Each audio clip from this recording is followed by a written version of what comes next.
Police સૂત્રોના જણાવ્યા અનુસાર કંકાલ પાસેથી એક મોબાઈલ ફોનનું ચાર્જર અને હસ્તલિખિત નોટબુક મળી આવી છે, જે તપાસ માટે મહત્વપૂર્ણ સાબિત થઈ શકે છે. પ્રાથમિક તપાસમાં અનુમાન વ્યક્ત કરવામાં આવી રહ્યું છે કે મૃતક મહારાષ્ટ્ર રાજ્યનો વતની હોઈ શકે છે. જોકે કંકાલ કેટલા દિવસોથી એપાર્ટમેન્ટમાં પડ્યો હતો અને મૃત્યુનું ચોક્કસ કારણ શું હતું તે પોસ્ટમોર્ટમ અને ફોરેન્સિક વિજ્ઞાનની વિગતવાર તપાસ બાદ સ્પષ્ટ થશે. સ્થાનિક લોકોએ શંકાજનક દુર્ઘટનાને પગલે પોલીસને ખબર આપતા સમગ્ર મામલો પ્રકાશમાં આવ્યો. કિસ્સામાં ગુનાહિત ખૂન કતલી થઈ હોવાની પણ શંકા વ્યક્ત થઈ રહી છે. સમગ્ર મામલે તપાસ હાથ ધરાઈ છે.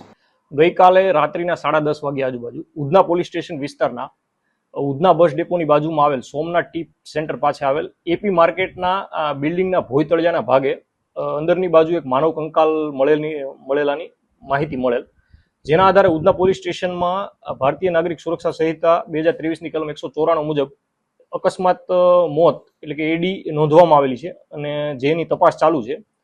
અને તપાસમાં જે માનવ કંકાલ મળી આવેલ તેનું ઇન્ક્વેસ્ટ પંચનામું ભરવામાં આવેલ છે.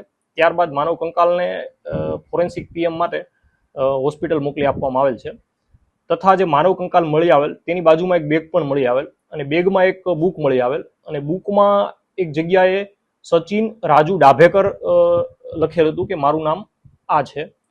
તો અત્યારે ફોરેન્સિક પીએમમાં ડીએનએ લેવડાવવાની પ્રોસેસ કરવામાં આવેલ છે તથા આ જે વ્યક્તિ જે છે એ કોણ છે તે અંગેની ઓળખ કરવાની પ્રોસેસ ચાલુ છે.